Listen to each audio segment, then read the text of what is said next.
anoitecer em Cafarnaum,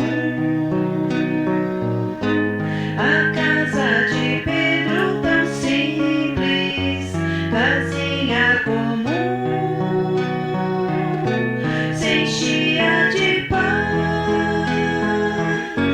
repleta de luz, ouvindo as palavras eternas do Mestre Jesus. Vou me imaginar sentado ali entre João, Pedro, Tiago, André e Levi,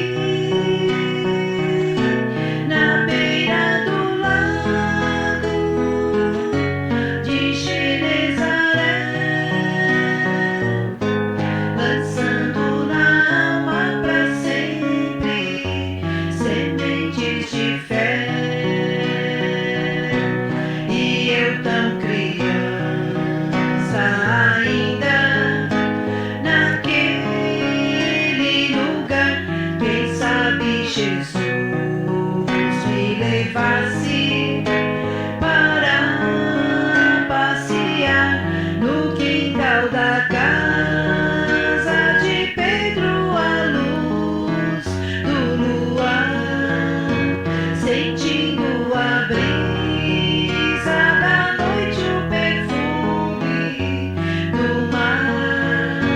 Dissesse pra mim, já é hora de você voltar, a gente se encontrar de novo no seu evangelho no lar. A gente se encontrar de novo no seu evangelho no lar.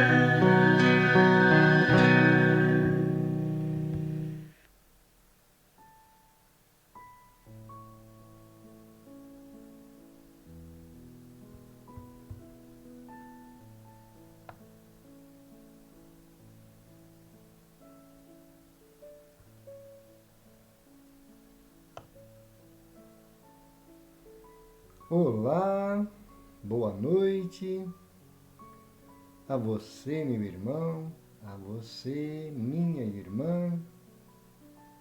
Sejam bem-vindos todos os internautas, os amigos, amigas que nos acompanham em nossos estudos, em nosso culto do Evangelho no lar. Que a paz, o amor, a luz do nosso Mestre, nosso Senhor Jesus Cristo, esteja em nossos corações, em nossos lares. Estamos nos preparando para mais um culto do Evangelho no lar e no coração. Momentos de muita luz, momentos de paz, de esperança. E então, convidamos a todos para nos elevarmos em pensamentos, em sentimentos, deixando uma vasilha com água para que possamos receber também o nosso tratamento espiritual através da água fluídica. Nós temos alguns pedidos de oração, de prece, e vamos unir nossos pensamentos, nossos sentimentos para os nossos lares, para as nossas famílias. Estamos em momentos muito graves no nosso cenário mundial. E muitas vezes a gravidade está se refletindo dentro do nosso lar, nas nossas famílias. Por isso, vamos confiar na proteção, no amparo dos espíritos de luz, nossos anjos da guarda.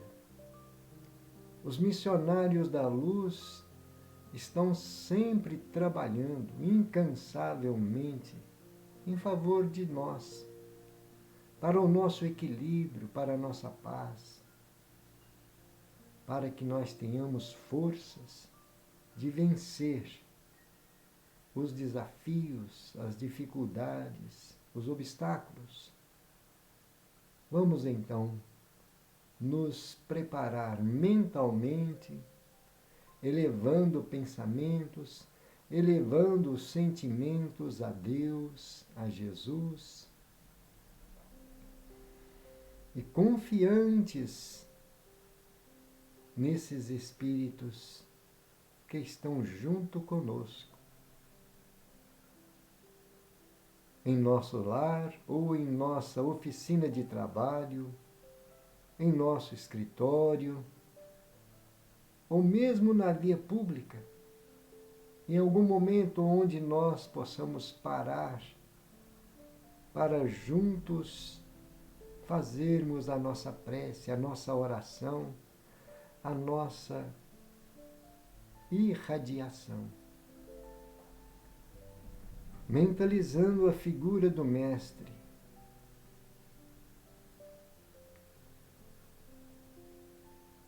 Senhor Jesus, médico das almas, aqui estamos, necessitados do teu amparo, necessitados da tua luz, mas agradecidos, pois sabemos que não estamos desamparados. Senhor, conheceis as nossas fragilidades, as nossas fraquezas, as nossas limitações, conheceis a nossa ignorância, Senhor. Por isso recorremos à tua misericórdia, com o amparo dos teus emissários, para que possamos nos fortalecer através dessas lições, através desse momento de reflexão, que possamos formar o campo psíquico e espiritual, dando oportunidade a esses trabalhadores da tua seara para nos ajudarem.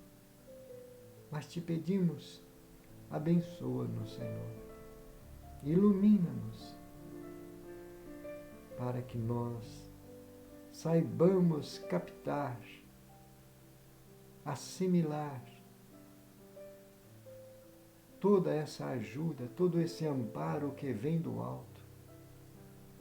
Divino amigo, em teu nome, estamos iniciando mais um culto do Evangelho em nossos lares, onde nós estamos agora, e em nossos corações. Obrigado, Senhor Jesus. Assim seja.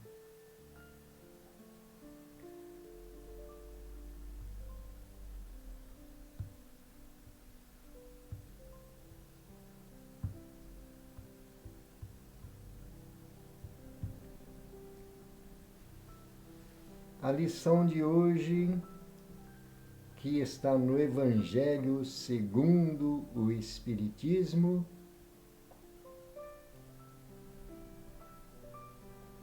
capítulo 16, não se pode servir a Deus e a Mamon, item 13, instruções dos Espíritos.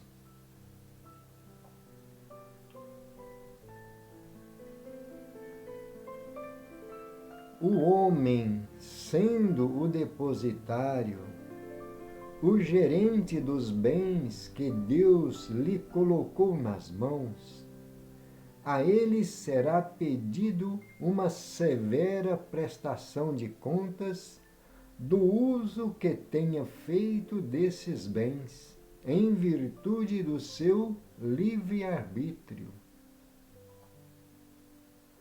O mau emprego consiste em servir-se deles somente para a satisfação pessoal. Ao contrário, o uso é bom todas as vezes que deles resulta um bem qualquer para outrem. O mérito é proporcional ao sacrifício que a pessoa se impõe. A beneficência é só uma das formas de utilização da riqueza. Ela ameniza a miséria atual, ela aplaca a fome, preserva do frio e dá abrigo a quem não o tem. Porém, há um dever igualmente obrigatório e tão meritório, que consiste em prevenir a miséria. Esta é principalmente a missão das grandes fortunas, através de trabalhos de todos os gêneros que elas podem executar.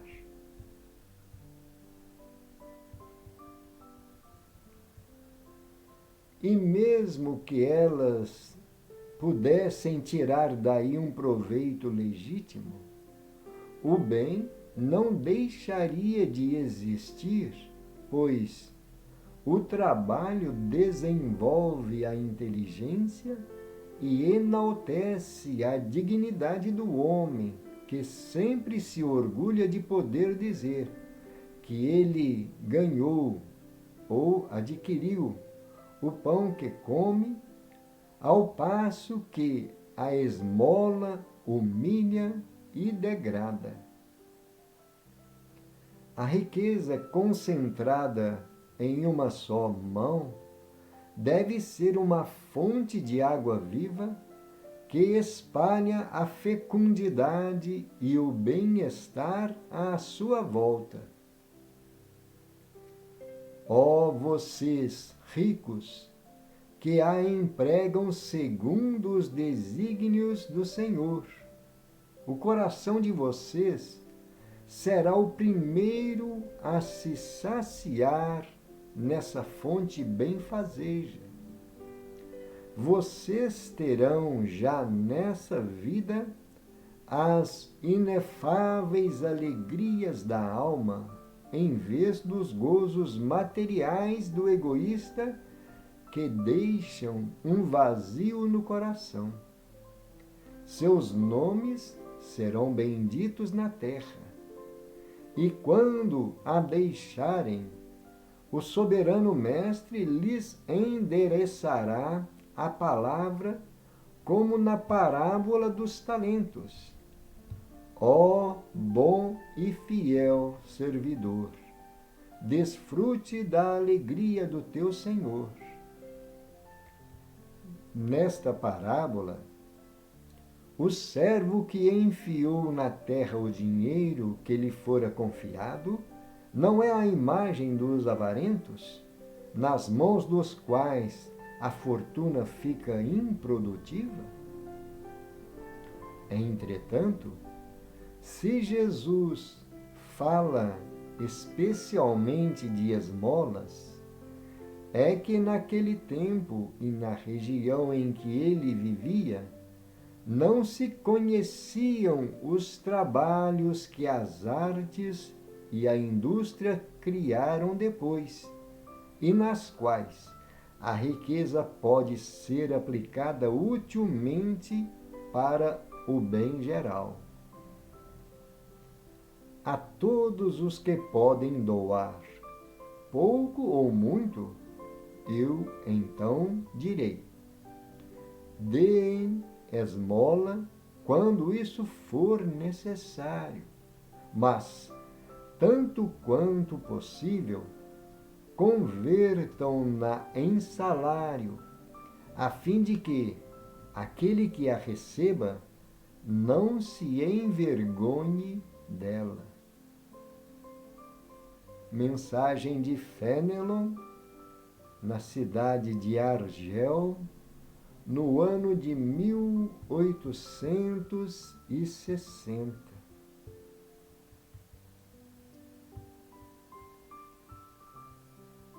Estamos vendo aí com muita clareza qual é o objetivo da riqueza, dos bens que Deus nos concede para nós exercitarmos a nossa capacidade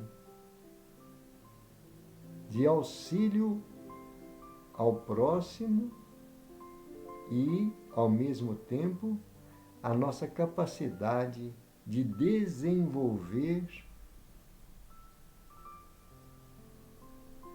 a nossa elevação espiritual, a nossa percepção da vida maior.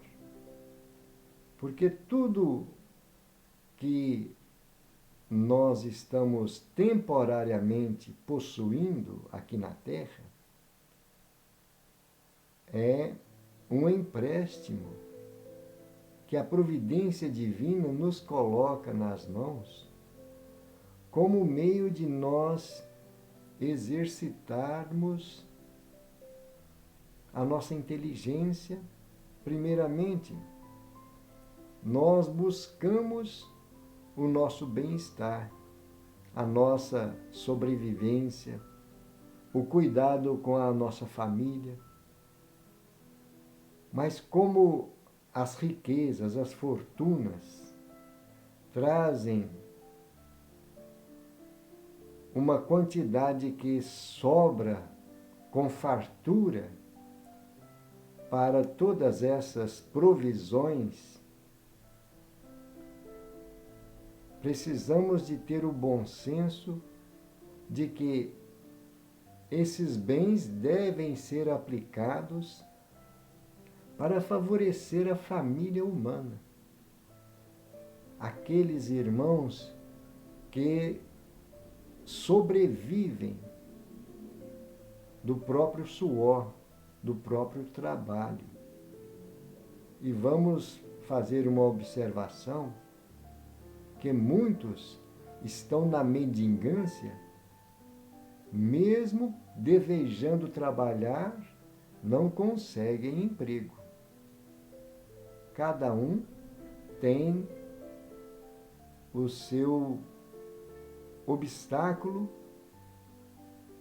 seja preconceito social, seja dificuldade de equilíbrio de raciocínio, de caráter, qualquer que seja.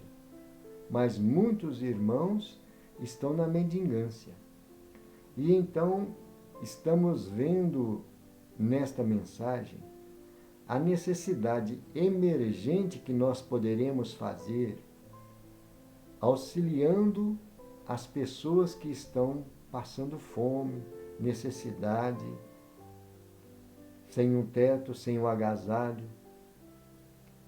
Mas, se nós temos condições de criar oportunidade de emprego, de oferecer a esses irmãos os meios deles conquistarem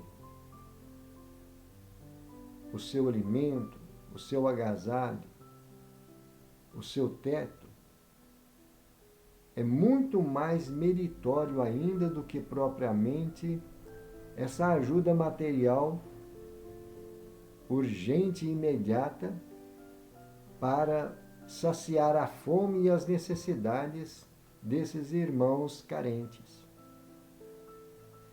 E então estamos vendo que tudo nesta vida, aqui encarnados, são provações. Estamos vendo esse Espírito nos dizer que a riqueza concentrada em uma só mão deve ser uma fonte de água viva. Olha que expressão maravilhosa. Estar sempre oferecendo aquilo que vai saciar a necessidade de todos. Porque são posses transitórias, passageiras. E se nós hoje temos o conhecimento de que a vida verdadeira está no plano espiritual, quando nós deixarmos o corpo de carne,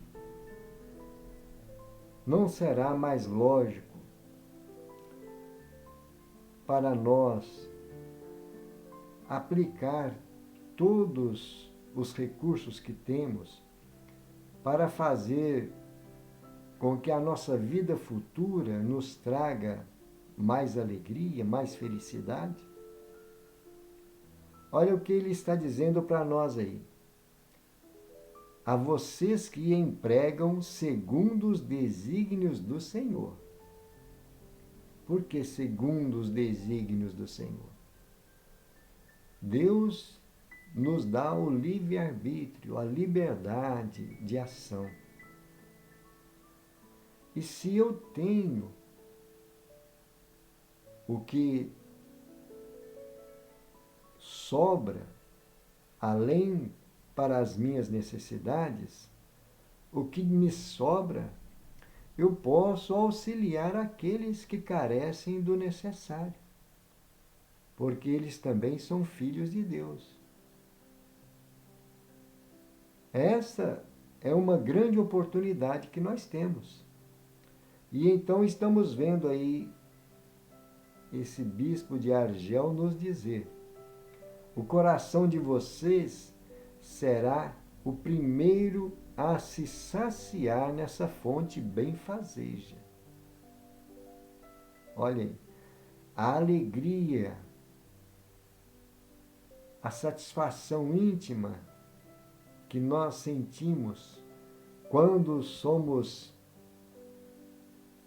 úteis aos nossos irmãos, quando aliviamos as dores, o desconforto, já temos a nossa gratificação conosco mesmo. Mas ele está dizendo aí que no futuro, quando nós estivermos na pátria espiritual, a nossa própria consciência, ele está se referindo ao soberano mestre, mas é a nossa própria consciência que vai dizer para nós, na pátria espiritual, se nós utilizamos bem esses valores materiais e transitórios. Ó bom servo e fiel, desfrute da alegria do teu Senhor. E então não deixa dúvida para nós que tudo é uma oportunidade de oferecer aquilo que está de melhor em nossa capacidade. Quando ele se refere às esmolas aqui, vamos fazer uma pequena observação. Entretanto, Jesus fala especialmente de esmolas. Olha aí. E então nós temos, segundo os apontamentos do professor Severino Celestino, que na tradução original do hebraico, naquela época, o povo judeu, ele tinha esse costume de auxiliar os necessitados, mas não era por esmola, era cumprindo a justiça social. E então ressaltamos aqui as palavras de Jesus: se a vossa justiça não for mais perfeita que a dos fariseus, não entrareis no reino dos céus. E então, esse costume, naquela época, é que trazia o verdadeiro sentido dessa justiça social. Porque aquele que ajudava o irmão necessitado, ele é que se sentia grato, agradecido pela oportunidade de estar sendo útil ao seu semelhante. E é justamente esse sentido verdadeiro que a doutrina espírita nos mostra nos dias de hoje. E nós então precisamos de entender a essência desses ensinamentos. A esmola humilha, como nós estamos vendo aí. A esmola humilha a pessoa necessitada. Ela se sente envergonhada, muitas vezes, por ter que estar pedindo ajuda. E então, sempre que tivermos condições, precisamos transformar esses recursos em oportunidade de trabalho, que dignifica a pessoa. O trabalho enaltece a inteligência, enaltece o ser, não é? E então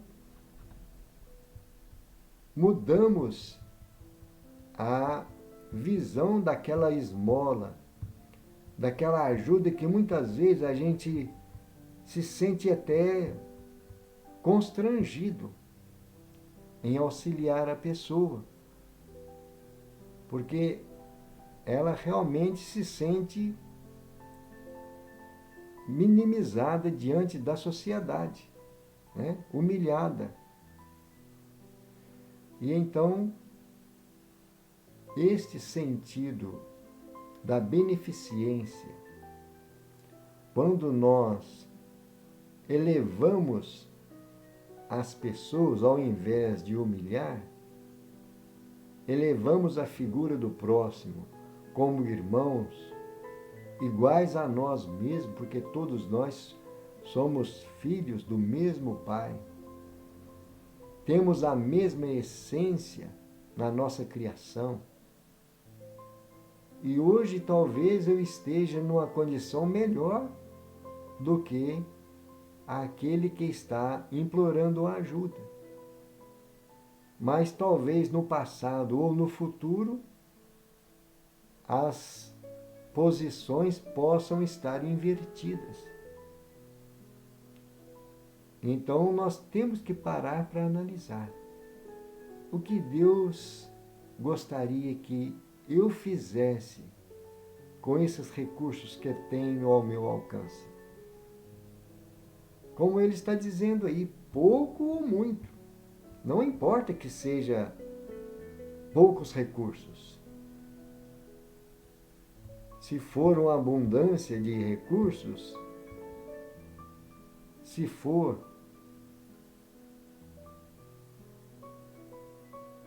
uma grande fortuna, melhor ainda, que ela pode ser muito bem distribuída em recursos para grandes empresas. Ele dá o exemplo aqui para nós e nós temos que refletir. Na época de Jesus, não existia os trabalhos que as artes e as indústrias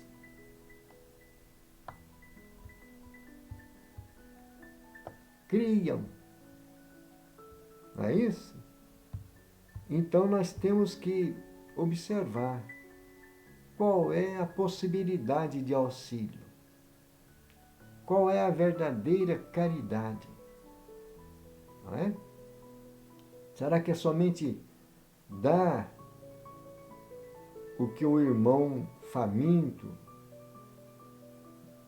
o irmão que está precisando de uma vestimenta precisa? Muitas vezes, somente para satisfazer aquela necessidade emergente, ou nós termos condições de fazer com que ele se sinta uma pessoa digna na sociedade.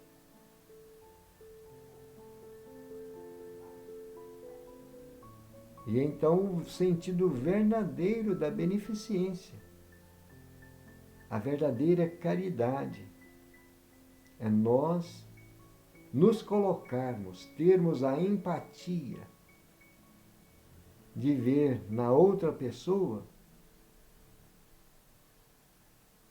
uma pessoa como nós.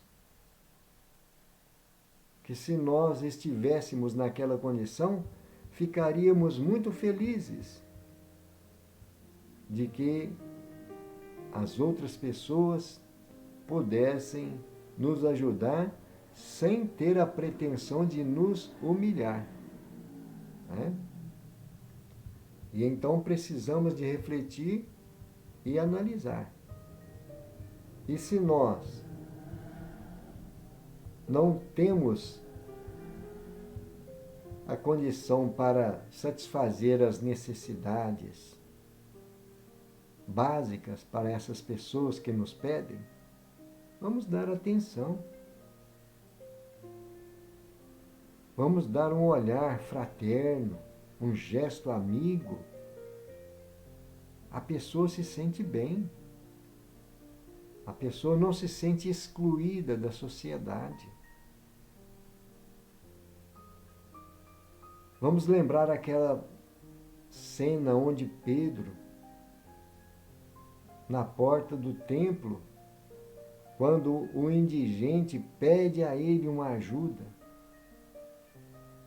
E Pedro diz: não tenho ouro e nem prata, mas aquilo que eu tenho eu te dou.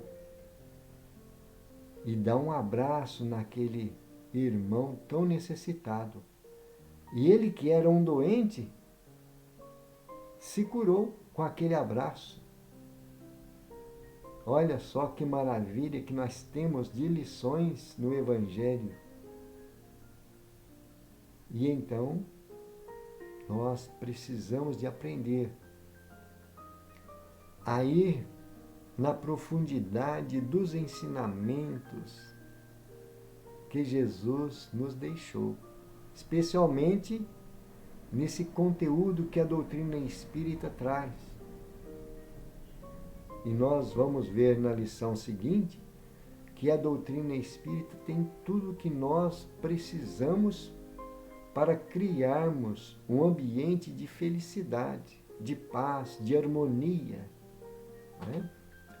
E então fica aí essa mensagem do Evangelho segundo o Espiritismo, capítulo 16, Instruções dos Espíritos, item 13. E agora nós vamos ao livro Segue-me. Livro Segue-me é do benfeitor espiritual Emmanuel, pela psicografia de Francisco Cândido Xavier. O título: Na difusão do Espiritismo.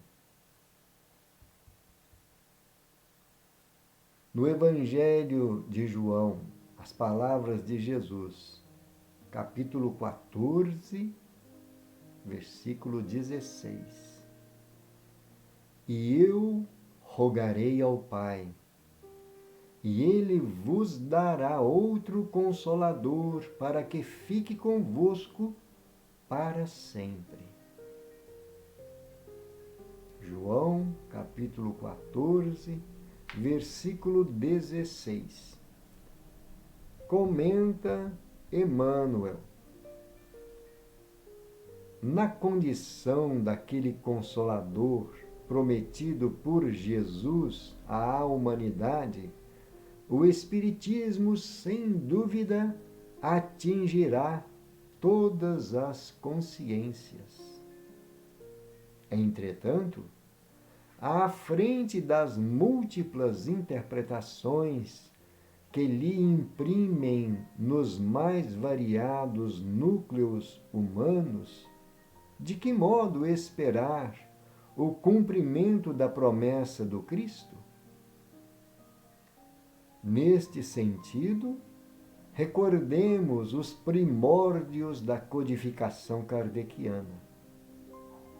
Preocupado com o mesmo assunto, Allan Kardec formulou a questão 798 de O Livro dos Espíritos, à qual seus instrutores espirituais solícitos responderam.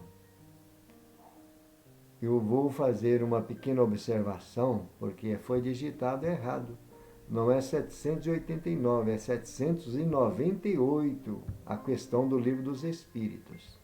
E vou aproveitar e fazer o questionamento aqui, que Allan Kardec fez. 798 do Livro dos Espíritos. O Espiritismo se tornará crença comum ou ficará sendo partilhado como crença apenas por algumas pessoas? E a resposta, como diz Emmanuel aí, preocupado com o mesmo assunto, Allan Kardec formulou a questão 798 de O Livro dos Espíritos, a questão a qual seus instrutores espirituais solícitos responderam. Certamente que o Espiritismo se tornará crença geral e marcará nova era na história da humanidade, porque está na natureza e chegou o tempo em que ocupará lugar entre os conhecimentos humanos. Terá, no entanto, que sustentar grandes lutas, mais contra o interesse do que contra a convicção, porquanto não há como dissimular a existência de pessoas interessadas em combatê-lo, umas por amor próprio, outras por causas inteiramente materiais. Porém, como virão a ficar insulados, seus contraditores se sentirão forçados a pensar como os demais, sob pena de se tornarem ridículos. Continua Emmanuel. Certifiquemo-nos, pois, de que, na difusão dos princípios espíritas, estamos todos em luta do bem para a extinção do mal, e de que ninguém alcançará a suspirada vitória sem a vontade de aprender e a disposição de trabalhar. Mais uma vez, fica muito claro, muito fácil para o nosso entendimento. A doutrina espírita é o futuro das religiões. Muitas pessoas às vezes confundem, dizendo que ela é a religião do futuro. Pode ser que seja, mas nós não obrigamos a nenhuma outra seita ou nenhum outro irmão de outras seitas a pensar como nós. Simplesmente nós fazemos as observações que aprendemos na doutrina espírita. E com o passar do tempo, todos nós estamos tendo a certeza de que o que está sendo revelado, o que foi revelado e o que está sendo trazido a todos nós, quando buscamos a verdade, a doutrina espírita faz luz em todos os aspectos, sem denegrir a imagem de qualquer religião. Vamos observar a postura de Allan Kardec, extremamente cuidadoso em lidar com pessoas de outras crenças. Trazia o raciocínio lógico, claro, sem obrigar. E as pessoas de bom senso sempre observam onde está a verdade. Né?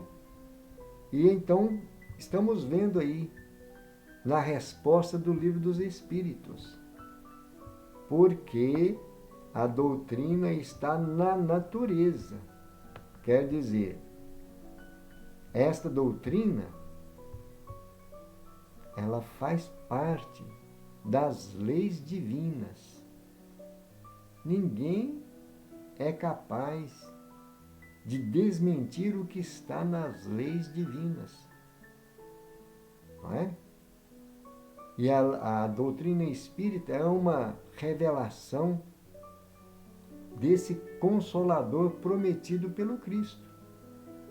Porque na época em que Jesus veio mostrar o caminho para nós conquistarmos a nossa liberdade, a nossa felicidade, a humanidade daquela época ainda não estava preparada para receber tantos esclarecimentos com tamanha profundidade no sentido verdadeiro da espiritualidade.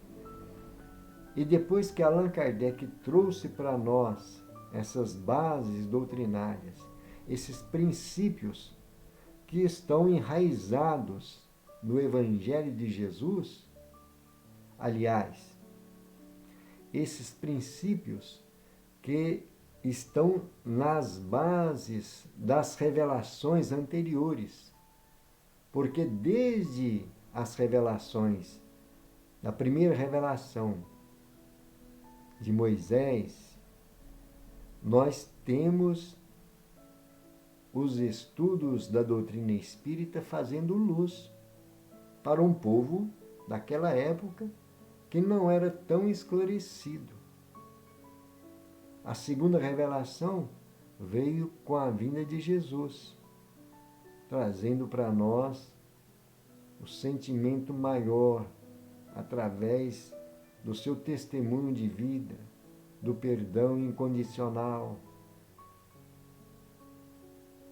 Então nós costumamos dizer que na primeira revelação, através de Moisés, a humanidade recebeu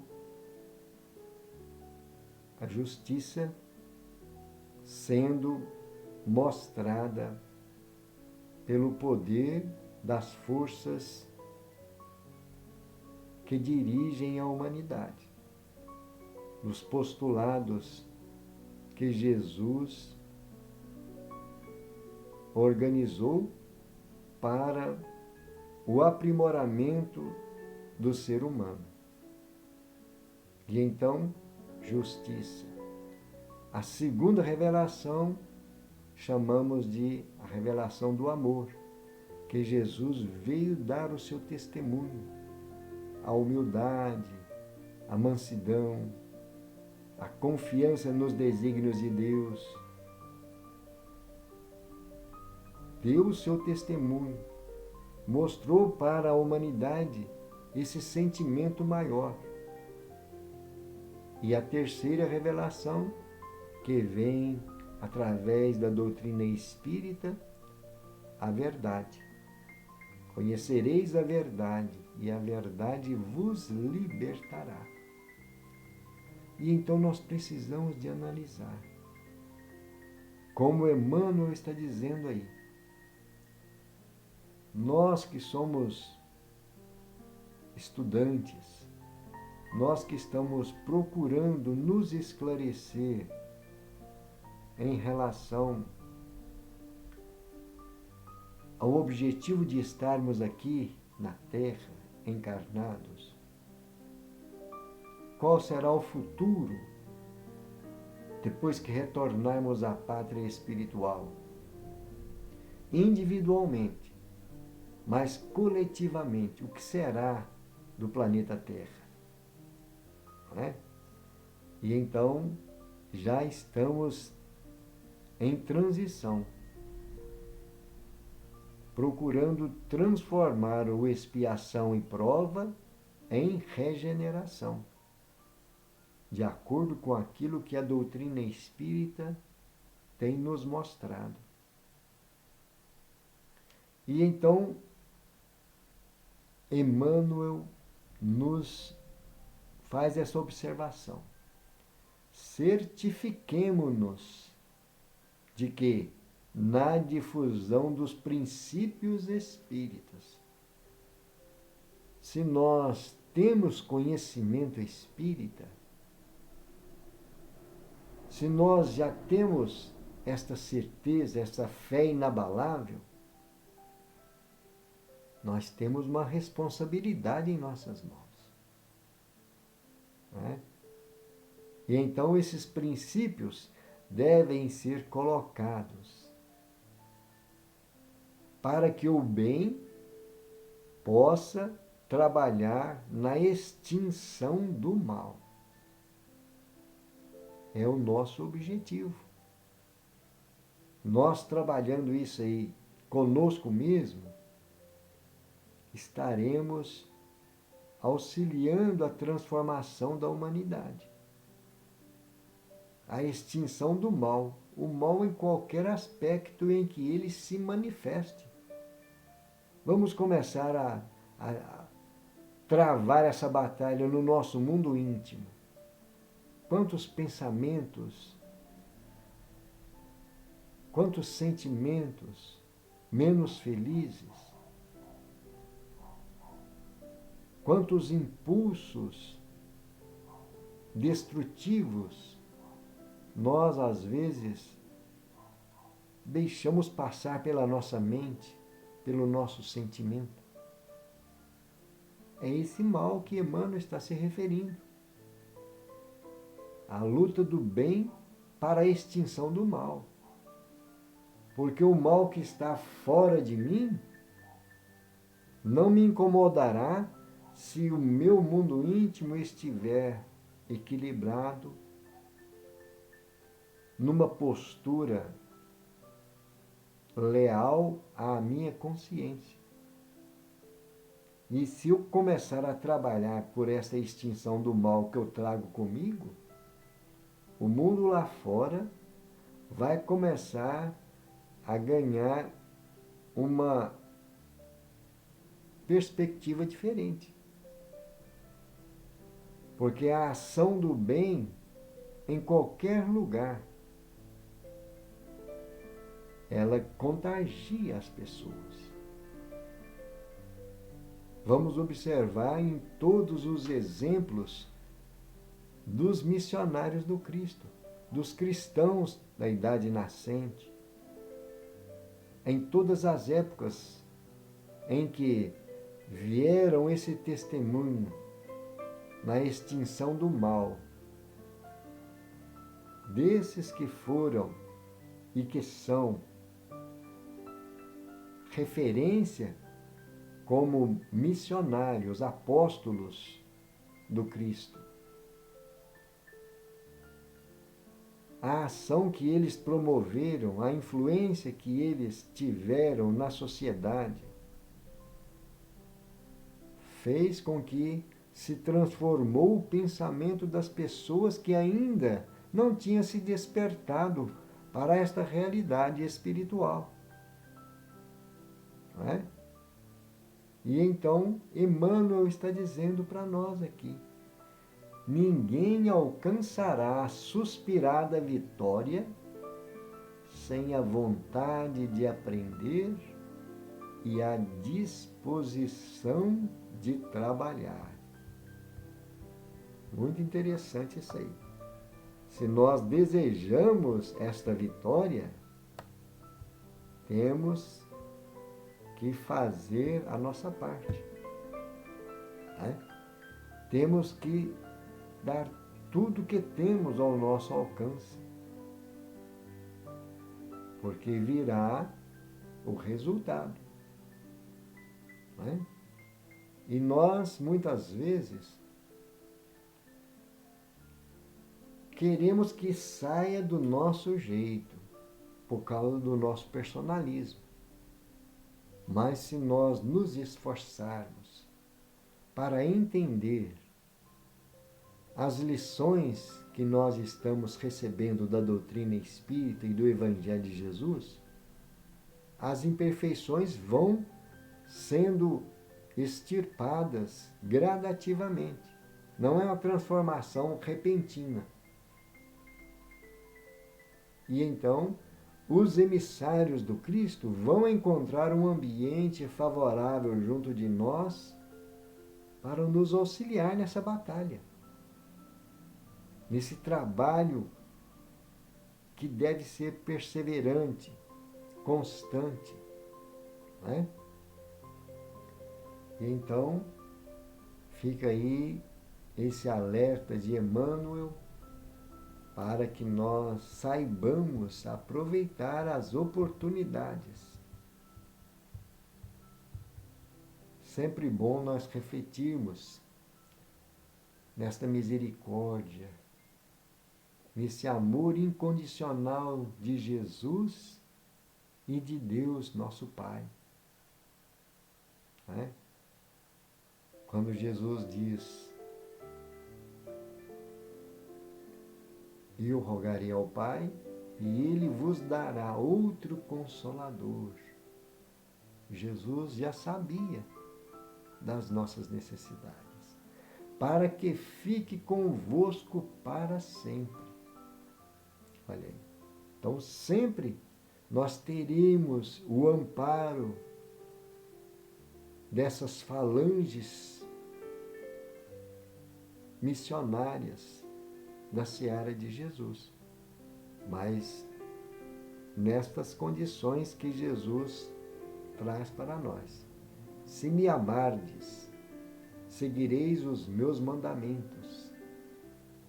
Está no versículo anterior. E eu rogarei ao Pai, e Ele vos dará outro Consolador. E então nós teremos esse Consolador para sempre, para a eternidade, nos ajudando a trabalhar as imperfeições e a oferecer o melhor de nós.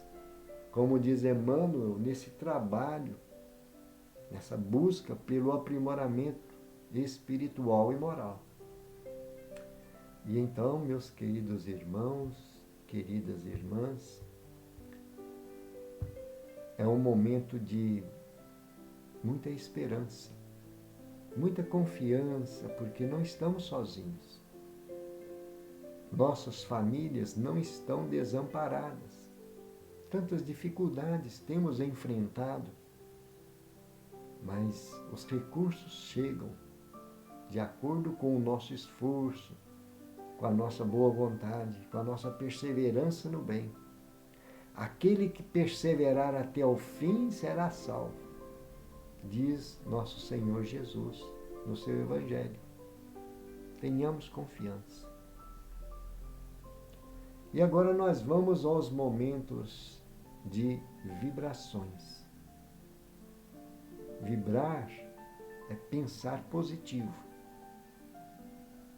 Nós vamos irradiar as energias criadas por nós nesses momentos, com essas meditações, com essas reflexões, com essas luzes que nós recebemos das lições, a energia que nós estamos impregnados, não só pelo teor, pelo valor moral dessa essência, mas pela companhia espiritual que estamos tendo agora.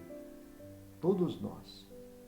Onde nós estamos, em nosso lar, num ambiente de trabalho, na via pública, pensamento e sentimento ligado com as esferas superiores é o campo favorável para o auxílio desses trabalhadores do Cristo. E então vamos aproveitar bem esses momentos. Mentalizando as pessoas que nós queremos auxiliar.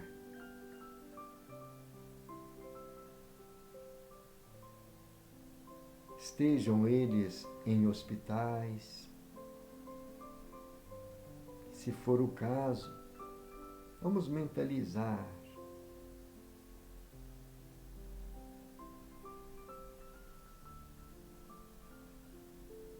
energias de luz e de paz envolvendo essas pessoas.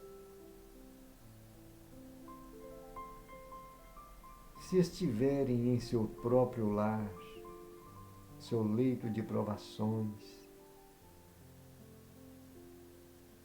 mentalizando as equipes de socorro, falanges esclarecedoras, confortadoras.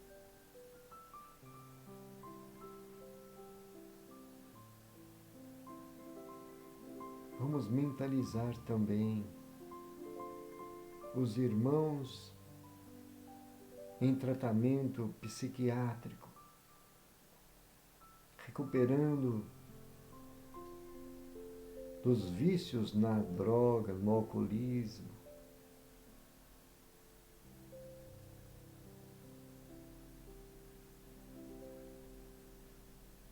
Sabendo que das esferas superiores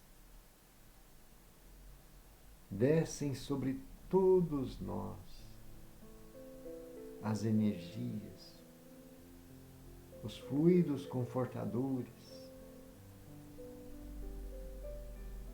precisando somente de um ambiente favorável para o alívio dessas dores, desses que estão em desconforto físico, psíquico ou espiritual. E Jesus, o médico,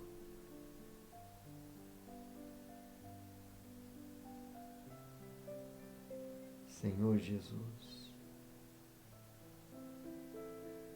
nesses momentos,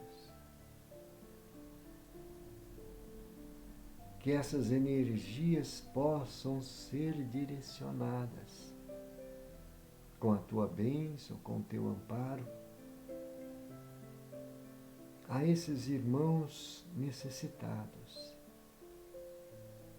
encarnados, desencarnados.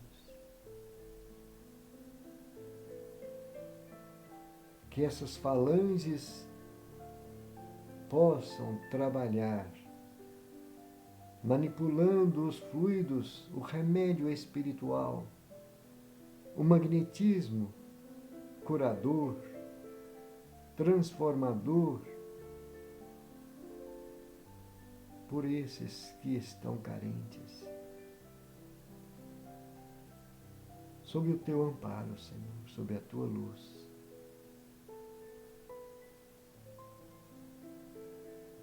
Senhor Jesus,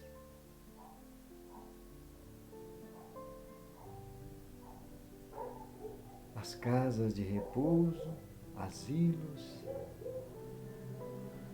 orfanatos e creches, penitenciárias, cadeias, presídios, sob a tua luz, sob o teu amparo, os missionários, encarnados e desencarnados, sejam fortalecidos nesta missão, nesse trabalho. Divino amigo, pelas nações que estão em conflitos, pela paz, pela concórdia, pela confraternização,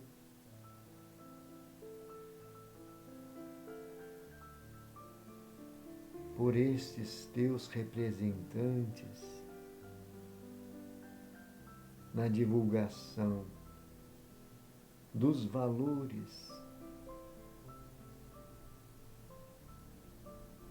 que vão trazer segurança, harmonia, equilíbrio.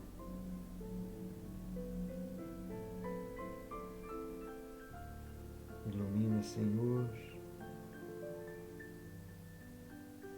a pátria do Evangelho, com tantos desafios.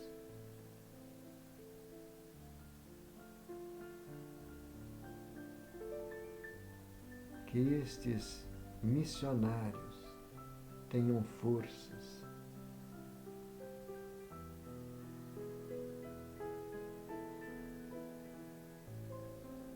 que o teu amparo esteja envolvendo cada um deles, livrando das ciladas do inimigo.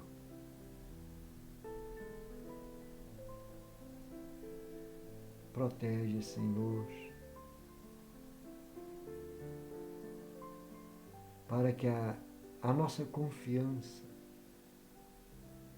esteja cada vez mais apurada, a nossa perseverança sendo incentivada,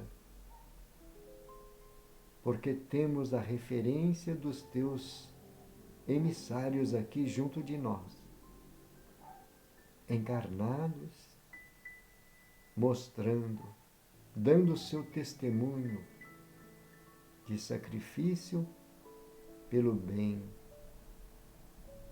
pela paz, pela liberdade. Senhor Jesus, agradecemos e te pedimos, ensina-nos a fazer a nossa parte nesse trabalho. Abençoa, Senhor, as nossas famílias. Temos grandes necessidades no nosso convívio familiar.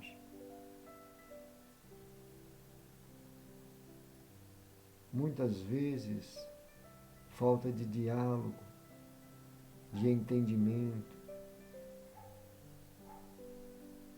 Muitas vezes, insegurança.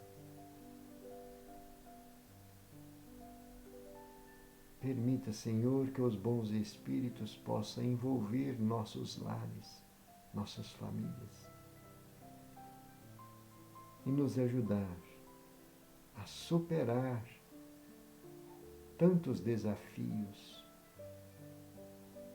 pois sabemos que o lar é a sustentação da sociedade. É no lar que começa a nossa regeneração. Divino amigo, aqui nós finalizamos mais um culto do Evangelho, com muita gratidão pela tua presença e pelo amparo dos teus missionários. Obrigado, Senhor Jesus. Assim seja, Graças a Deus e louvado seja Deus. Querido irmão, querida irmã, queridos internautas, finalizando aqui, nós agradecemos a companhia de todos, as vibrações, as energias, e lembrando que amanhã, domingo, teremos o Evangelho Redivivo, uma forma também de aprendizado muito importante para nós, trabalhadores, estudantes, ceareiros, para nós que estamos descobrindo essa luz maravilhosa que Jesus nos traz, que é a doutrina espírita. Muita paz a todos, que Jesus nos abençoe. Gratidão.